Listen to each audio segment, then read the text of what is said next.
Before we begin, I need you to stop whatever you are doing right now, because this is not just a story. This is the kind of story that happens in real life. Right now. Today. In villages and cities, in living rooms and compounds, in places where love is supposed to exist, but doesn't always survive. Before we start, if you love powerful African stories filled with emotion, mystery, and real-life lessons, then make sure you subscribe and turn on notifications so you never miss what's coming next. And I want to hear from you. Drop a comment below and tell me, where are you watching from? And what time is it right now? Are you watching from the United States, Canada, Australia, the United Kingdom, South Africa, or somewhere else entirely? I always enjoy seeing how far these stories travel across the world. Now, let's begin. This is the story of a girl named Amina, a girl who woke up one morning knowing something was wrong, but not yet understanding how deeply wrong it was.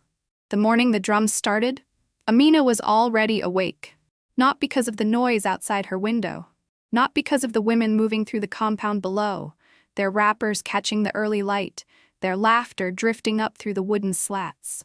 She was awake because something inside her body refused to let her sleep. Some people call it intuition. Some call it a sixth sense. In Amina's village, the elders would say, sometimes the soul knows before the mind catches up. Her soul had been screaming since midnight.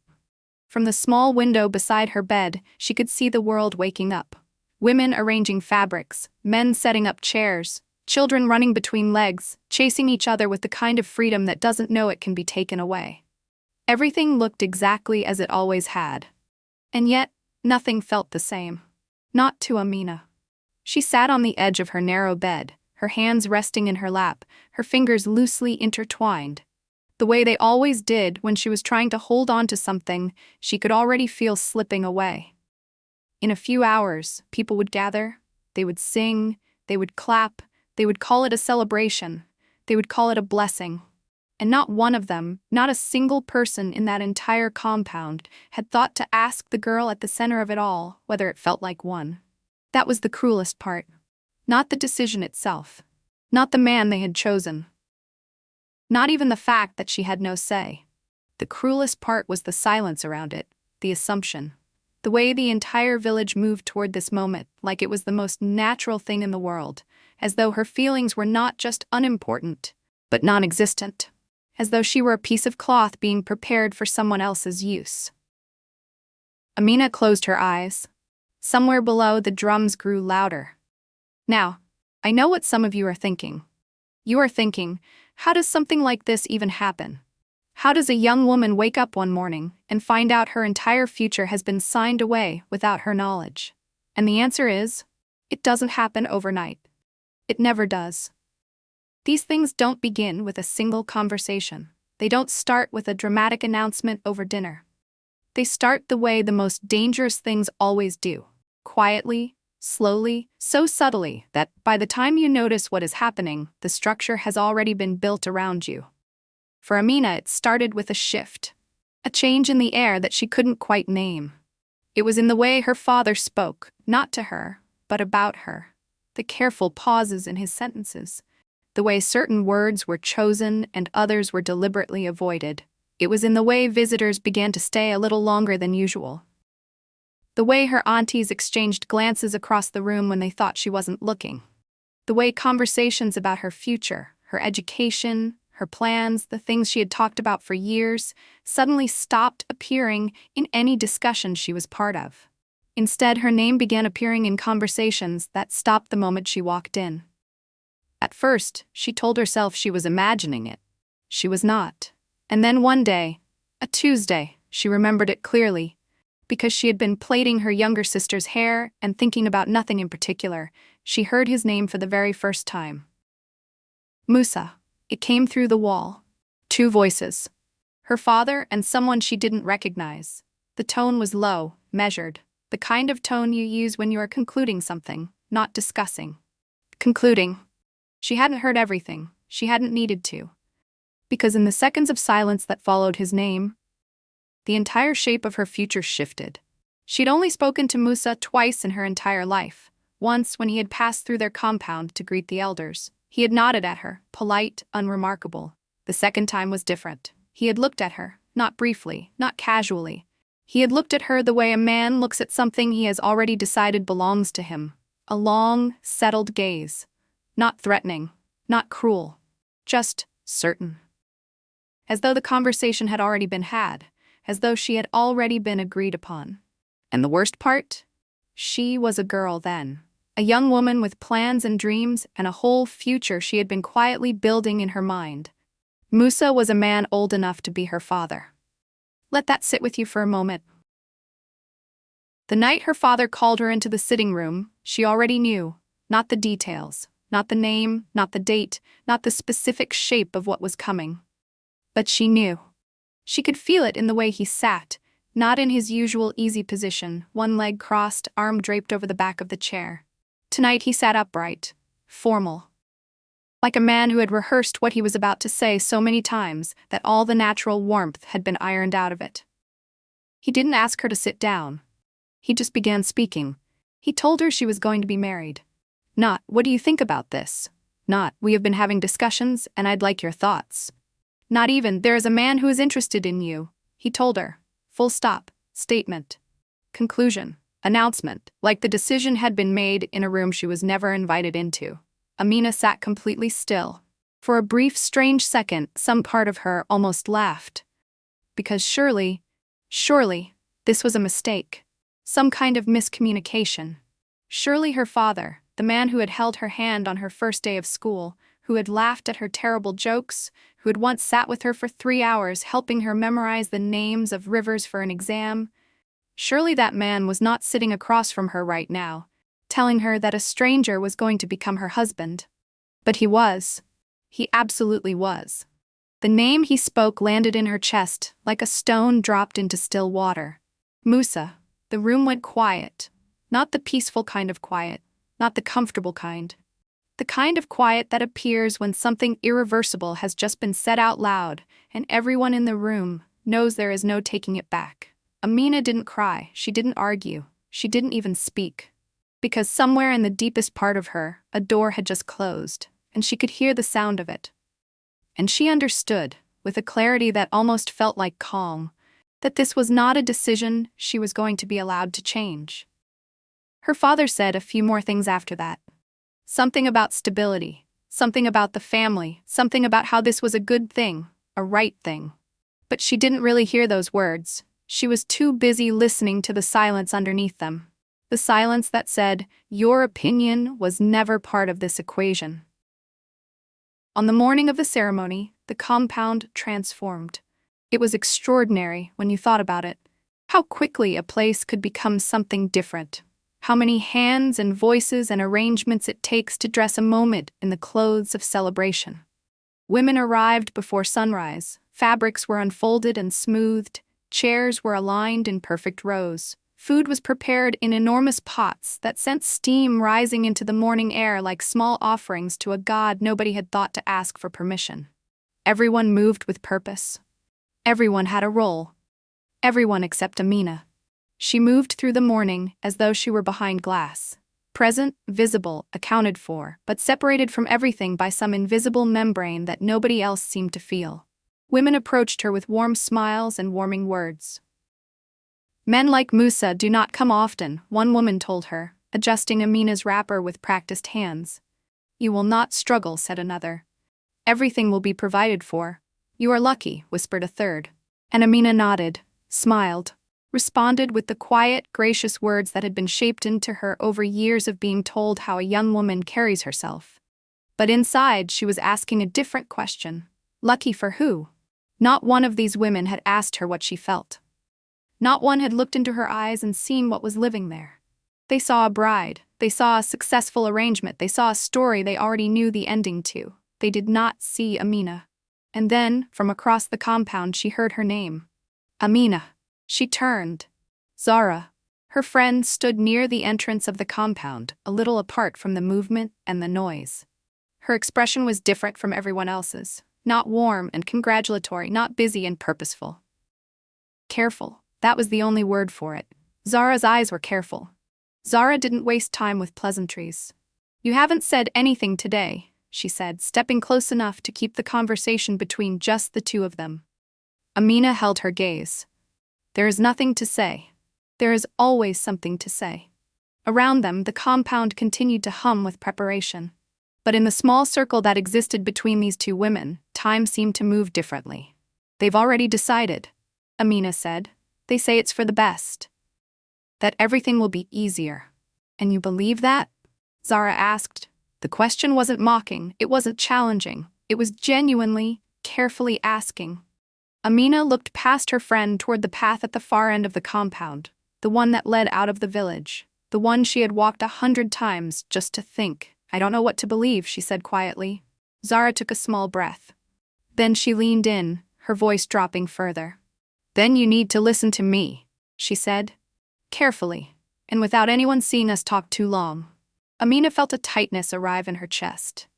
What is it? Zara glanced around. Then she said it. Musa has been married before. The information by itself wasn't shocking. Men were married. That was not unusual. But something in the way Zara said it, the pauses around the words, the way her shoulders held themselves, told Amina this was not the kind of information being shared as a neutral fact. This was a warning. What happened to her? Amina asked. She left, Zara said, too quickly. The answer came too quickly, and it sat too cleanly in the air like something rehearsed. Amina held her friend's gaze. Left. What does that mean? And Zara opened her mouth, then closed it again. That small, brief silence between the opening and the closing of her friend's mouth told Amina more than any explanation could have. Nobody saw her leave, Zara said finally. Nobody knows where she went.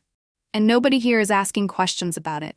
The words were simple, but the space around them was enormous. Amina felt something cold and specific move through her. Not fear exactly, something more precise than fear. A kind of awareness. Was she like me?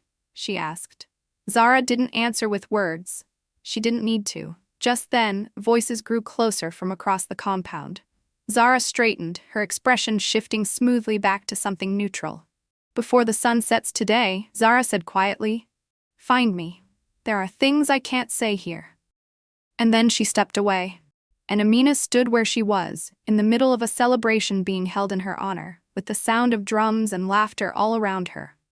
And the silence inside her growing louder than all of it. Before she could find Zara again, Amina found her father.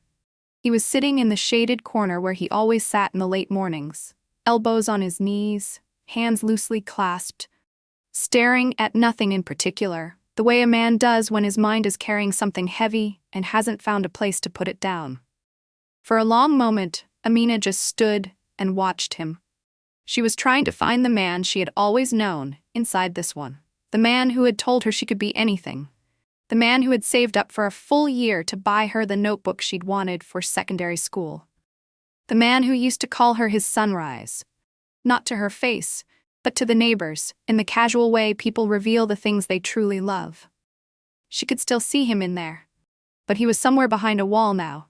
Father, she said. He looked up, slowly. Like a man expecting exactly this conversation and having prepared for it as much as he could. Yes, he said. She sat down beside him, not too close, but close enough. I want to understand, she said. No accusation in it, no raised voice. Just a real, quiet, genuine request from a daughter to her father. He exhaled. It is a good thing, he said.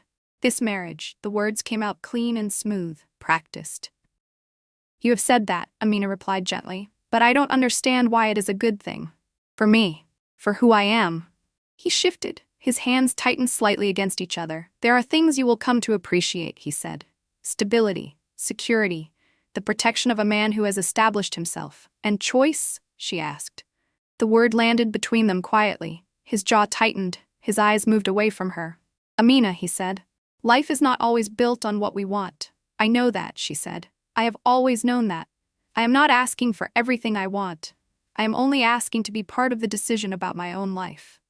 The silence that followed that sentence was the most honest thing that had happened all day. Her father stood. He moved a few steps away, his back to her, his hands falling to his sides. When your mother was alive, he said finally, and his voice had changed, gone somewhere smaller and older, things were different. Amina looked up sharply. He rarely mentioned her mother. Even now, years later, the loss of her lived in him like a room he only entered by accident. I made choices, he continued, that I believed would protect this family. Some of them were right. Some of them, looking back, were not what I thought they were. He paused. This one will be right, he said. Amina felt those words, not in her mind, but in her chest. The place where trust lives. There was no explanation behind them. No evidence. Just certainty. And certainty without clarity, she was learning, could feel heavier than doubt. Father, she said one more time, does he make you feel safe? When you think about me in that house, does he make you feel safe for me? The question was the most honest thing she had ever asked him. Her father turned slightly. She could see part of his face. It wasn't anger she saw there. It wasn't even certainty. It was something harder to name. Something she had never seen in him before. It looked, she thought, a little like regret that had not yet been admitted. Amina, he said, this is already decided, and the conversation ended. Not with a door slamming, not with raised voices, just a quiet, complete, devastating ending. Amina stood, nodded once, and walked away. And her father stayed where he was, his hands slowly closing at his sides, holding on to something she couldn't see. Holding on, or letting go. She wasn't sure anymore which one it was. By midday, Amina had begun to notice something. Not with her eyes exactly, with that deeper, quieter sense that had been sharpened by everything the morning had given her. She began to notice Musa. Not his appearance. Not his status or his resources or his reputation, all the things the women had been cataloging with such approval since sunrise. She began to notice how he moved. There was a precision to it. Nothing hurried, nothing hesitant. He walked through a space the way a man walks through a space he already owns. Not aggressively, not visibly, just settled into it. As though the ground had been arranged for him in advance. She noticed how people responded to him. Men straightened slightly when he approached. Women's voices softened. Conversations that had been flowing freely would adjust, not stop, just adjust, when he entered earshot.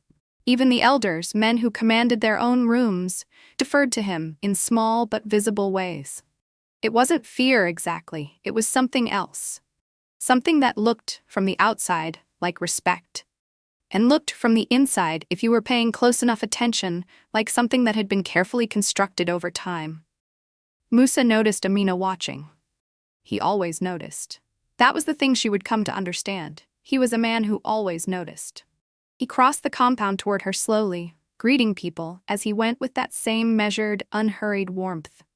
And when he reached her, he stopped at exactly the right distance, not too close, not dismissive, precise. "Good morning," he said. His voice was lower than she remembered. Quieter. "Good morning," she replied. "You look prepared," he said. It wasn't a question. Amina felt that, the way it wasn't a question. The way he had made an observation that was shaped like a compliment but functioned like something else entirely. She gave a small nod. Musa held her gaze for one beat longer than casual conversation requires. Then he turned and moved away, unhurried, exchanging a few words with the men nearby. And as he went, the women around Amina exhaled slightly. They resumed their movements. The laughter came back. But Amina stood still for a moment longer, because she had just noticed one more thing. The way the air changed when Musa left a space. It didn't just relax, it recovered. As the afternoon light stretched long and amber across the compound, Amina slipped away. Not noticeably. Not in a way that drew attention. She simply moved toward the back entrance and stepped through it, into the quieter path behind the compound where the noise of the gathering softened to something more distant. Zara was already there. Standing beneath the shade of the neem tree, her arms folded across her chest, her eyes scanning the surroundings before settling on Amina's face. "You came," Zara said. "You said to find you." Zara looked at her for a long moment.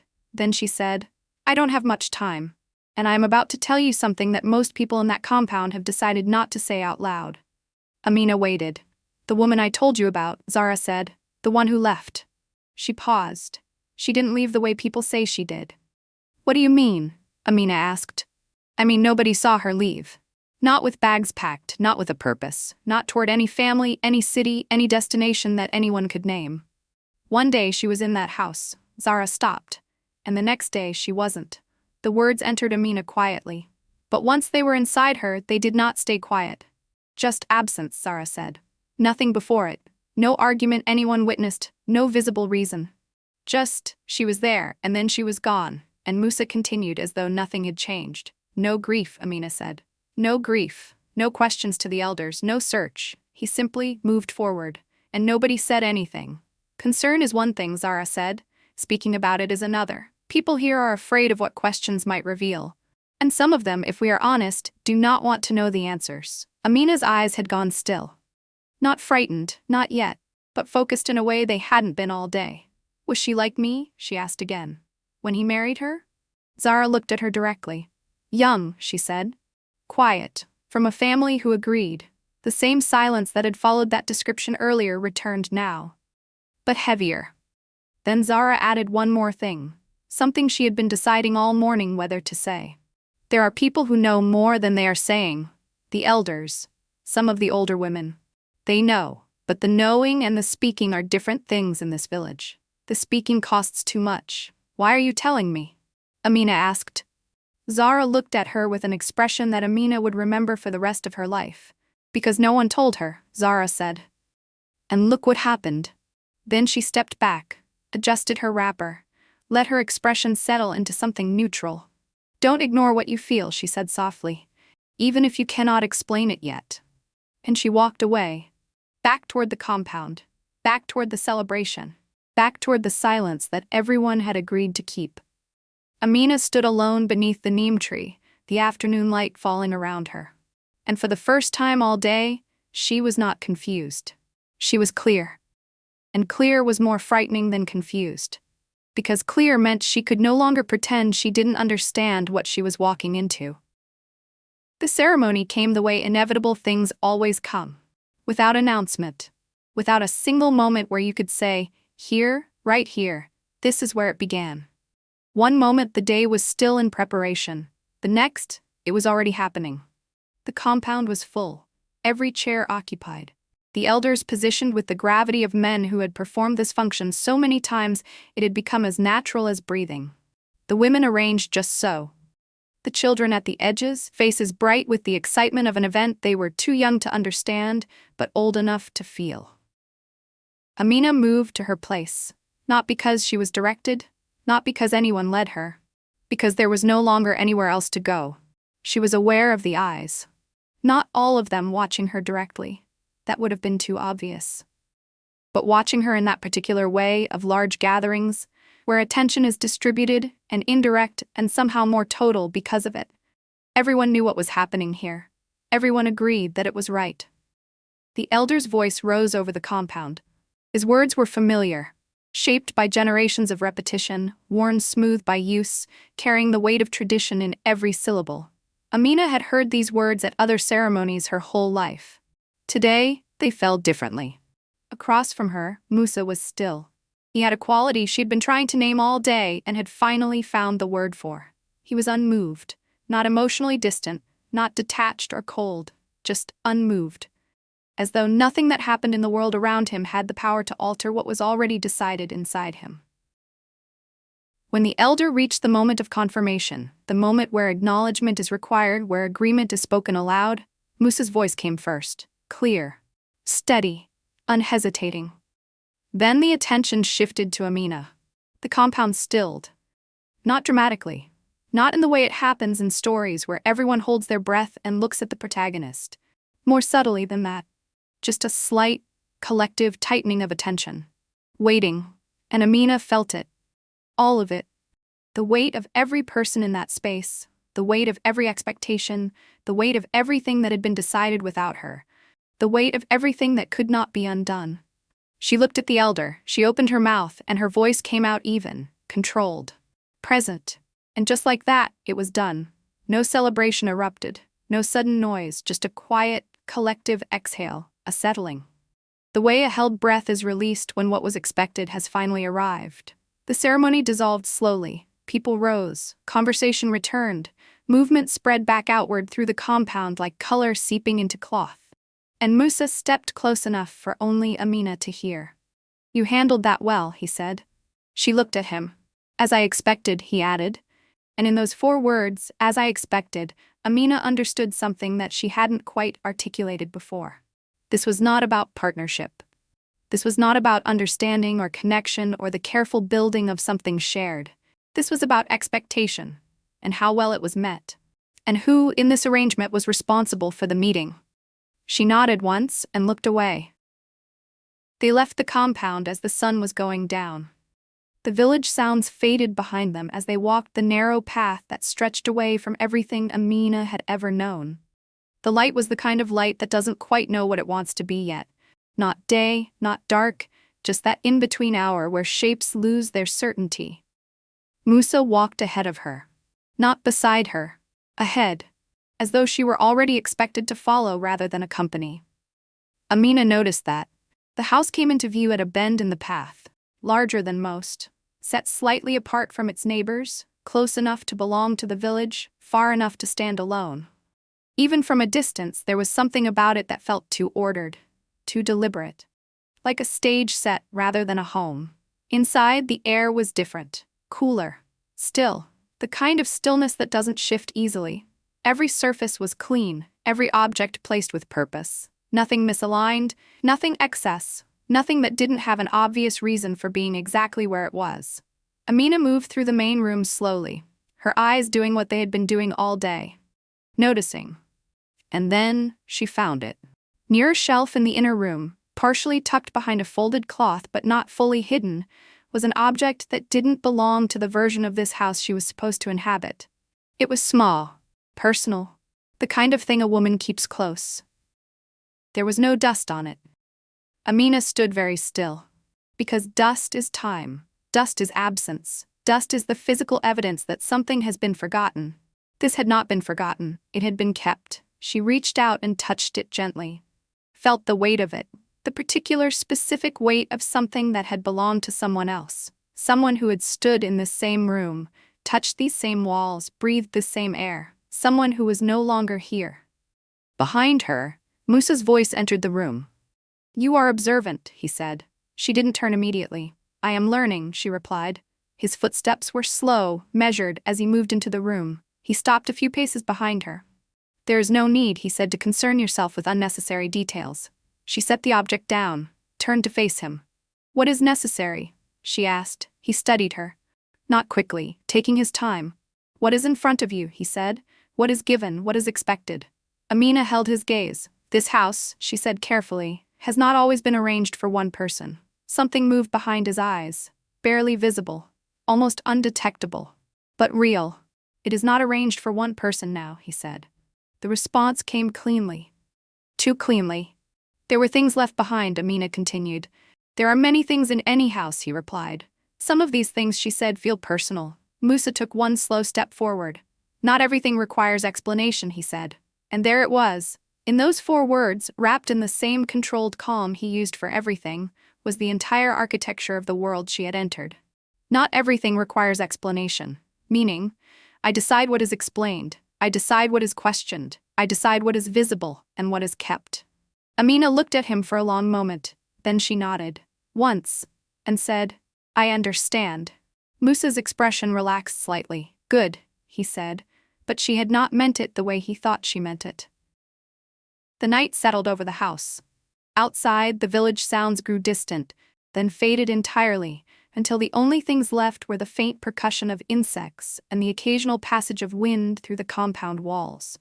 Inside, stillness. Musa had retired to his chair with the ease of a man in complete possession of his environment. Not because he had done anything to enforce that possession. Not because he had raised his voice or issued a command or made his authority visible. Just because the entire structure of the evening had been arranged, long before tonight, to confirm exactly what he already believed about himself. He was home. Amina stood in the inner room. She was not afraid. That was the thing she kept returning to, quietly, in the space between her thoughts. She had expected fear, had braced for it all day, had wondered if she would feel it when she was finally alone in this house, in this life, with this man she did not know and had not chosen. But what she felt was not fear. What she felt was clarity. A cold, complete, totally transforming clarity. She moved to the window and looked out at the darkness beyond the compound wall. The village was invisible from here. Just darkness and stars and the shape of trees. She thought about the woman who had stood at this window before her. Whoever she was, whatever her name had been, however she had come to be here, the same way Amina had, or differently, but here nonetheless. She thought about what Zara had said. Just absence. And she thought, I will not become an absence. Not tonight. Not in a way anyone can see. But in the deepest, most essential part of herself. In the part of her that had been awake since midnight the night before, that had been watching and listening and understanding, she made herself a promise. She was in this house. She was in this marriage. She was in this life. But she was not going to disappear into any of it. From the other room, Musa's voice came through the doorway. You will settle in quickly, he said.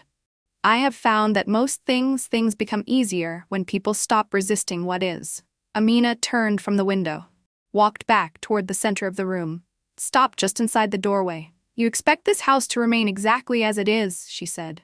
He looked at her. I expect order, he said. Respect, continuity. Amina nodded slowly. Then she said something she had been constructing carefully all day. Out of every observation, every silence, every small and significant thing she had noticed. She said, I understand what this house is. I understand what you expect from it. And I understand what happened here before I arrived. The room went very still. Musa's eyes were on her, unblinking, reading. I am not going to pretend otherwise, she continued.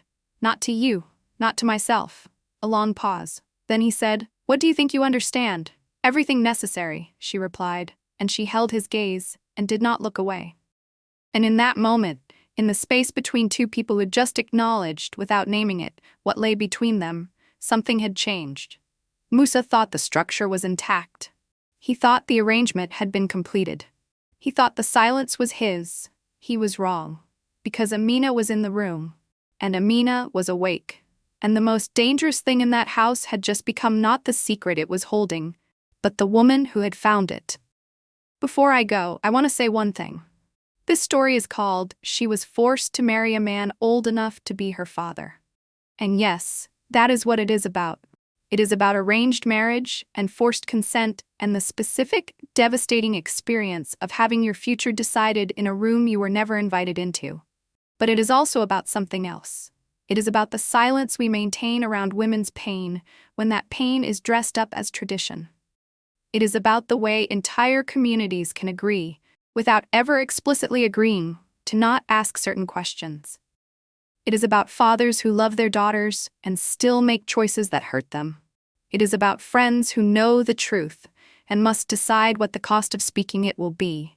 It is about what it means to be placed in a structure built entirely without your input and what it means to remain yourself within it.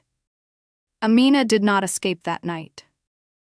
She did not run. She did not make a dramatic gesture. She did not confront Musa in a way that would have cost her everything and changed nothing. What she did was something quieter.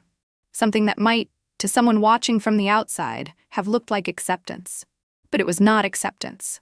It was understanding. And understanding, in the right hands, is the beginning of everything. If this story touched you, if some part of it felt familiar or close or true, then you already know why it needs to be told.